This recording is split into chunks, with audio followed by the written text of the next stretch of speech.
Maintaining weight loss can be such a struggle for so many people. We've seen it in studies, we've seen it in individuals and clinically, and maybe you've even experienced it yourself. Success with weight loss when things are going well, but then over time, the weight just comes back on.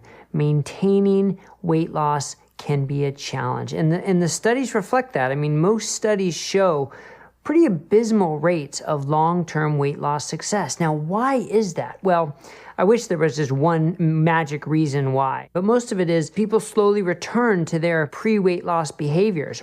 Or the other thing is our bodies are sort of regulated against losing weight, whether it's, reducing our metabolic rate, increasing our hunger. From an evolutionary standpoint, we didn't want to lose weight because losing weight could be a sign of being unhealthy or losing strength or not having the reserves necessary for that upcoming famine. But in today's society, those evolutionary, what used to be advantages are now disadvantages. So what can we do to help keep the weight loss off? I'm Dr. Brett Scher, the medical director at DietDoctor.com, and there was a study just recently published in the New England Journal of Medicine looking at a combination and individual use of the medication liraglutide and exercise, and looking at them individually and in combination, which provided the best weight loss. And no surprise, the combination of the drug and exercise provided the best overall weight loss and the best healthy weight loss. And this is a term I love, healthy weight loss. I don't even ever want to talk about just weight loss because there are different types of weight loss. And I want to make sure if someone's losing weight, they're doing it in a healthy way, a way that maintains their lean body mass so that they're losing mostly fat mass, that doesn't unreasonably lower their resting metabolic rate, because that's going to make it harder to keep that weight loss off. Weight loss that improves your metabolic health and improves your well-being and how you feel, and not, having to white knuckle your willpower and your hunger all day long to maintain the weight loss. That's not healthy. That's not healthy psychologically and not physically. So I want to focus on healthy weight loss. And that's what a lot of this study had to say. So let's unpack it a little bit. So there were 166 subjects who were adults who were obese without diabetes, who underwent 8 weeks of severe caloric restriction of 800 calories per day. And they lost a significant amount of weight. They lost 13 kilograms, or about 12% of their body weight in those 8 weeks. But then after the 8 weeks, they were randomized to 4 different groups. Either exercise alone, and it was 150 minutes a week of moderate exercise or 75 minutes a week of more intense exercise, or the weight loss drug liraglutide, up to 3 milligrams per day alone, or the combination of the exercise and liraglutide, or the fourth group being placebo. Their main outcome was what happens to weight loss, but they also had secondary outcomes reflecting metabolic health and quality of life. They also had dietary guidance, right? So what is the dietary guidance? Well, they don't tell you in the paper. You have to go to the supplemental part of the paper. And here's, for better, for worse, they made the recommendations in line with the official Denmark dietary recommendations, which are eat a variety of foods, but not too much, whatever that means, right? Be physically active, eat fruits and vegetables, eat more fish, choose whole grains, choose lean meats and lean cold cuts, low-fat dairy, eat less saturated fat, less salt, less sugar, and drink water. Those were the recommendations. So again, right away, I'm going to have some trouble with the baseline dietary recommendation given to the patients in this study. So we'll come back and revisit that. But let's see what the study showed. Kind of no surprise, the best group was the combination of the liraglutide and the exercise. But here's what's interesting. The placebo group over the course of the year gained 6 kilograms. So they didn't have any further weight loss and they started to gain back weight. When you compare exercise to placebo, they lost 4.1 kilos. Liraglutide group compared to placebo lost 6.8 kilos. And comparing the combination group to the exercise group, they lost 5.4 kilos more than just the exercise group.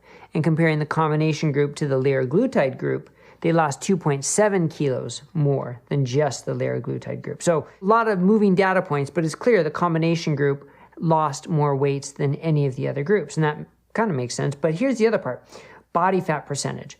The exercise group lost 2.2% body fat. The combination group lost 3.9% body fat. And comparing the combination group to exercise, they're about 1.7% better and 1.9% better than the liraglutide group. So they weren't just losing more weight, they were losing more body fat percentage and maintaining lean muscle mass. So that's a very important part of healthy weight loss. And the combination group reduced the hemoglobin A1C, as did the liraglutide group, but exercise alone, interestingly, did not reduce the hemoglobin A1C.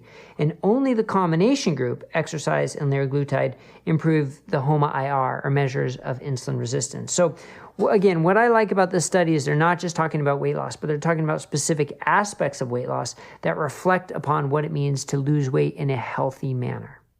Now, in terms of potential side effects, increased heart rate and gallstones were seen more commonly in the liraglutide group. So you have to balance those potential risks with the benefits, although those seem to be sort of mild in this study.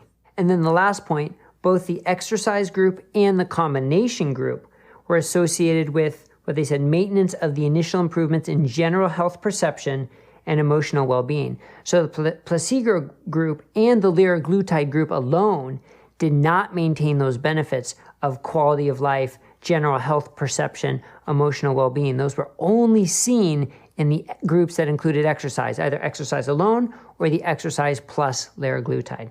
So, all right, let's wrap this all up, okay? It seems, look, this weight loss drug, liraglutide, is very effective at weight loss, no question.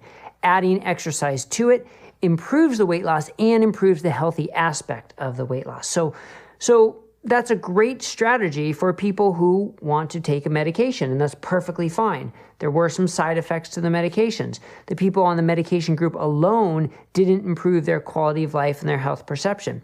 Now, what if the dietary intervention and the lifestyle intervention was more effective for these individuals, rather than giving them just this generic eat less, eat low fat, but finding a diet that works better for the individual, whether that is a low carb diet, whether that involves intermittent fasting, whether that is a higher protein diet or a specific Mediterranean diet, or if they would prefer a vegetarian diet, but focusing on the healthiest aspect of a diet that they would want to adhere to and enjoy, and then adding exercise onto that, comparing that group maybe to a drug group with or without exercise. I think that'd be so fascinating because, one of the problems I have with these studies are these generic dietary lifestyle recommendations and then saying, see, the drug is so much better than dietary recommendations. Well, sure, if you think one dietary recommendation is going to be right for everybody and you give them one that may increase their hunger and they may not enjoy very much and they may not want to stick to,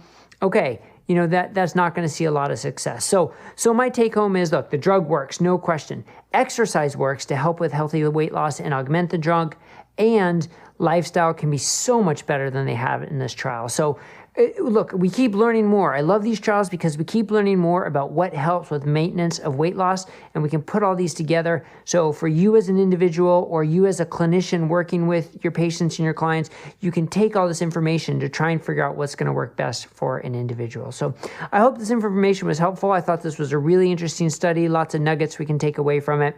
And if you like this, please hit the thumbs up and the subscribe down below so you make sure you get all the updates for us here. And we'll see you next time on Diet Doctor News on YouTube. Take care, everybody.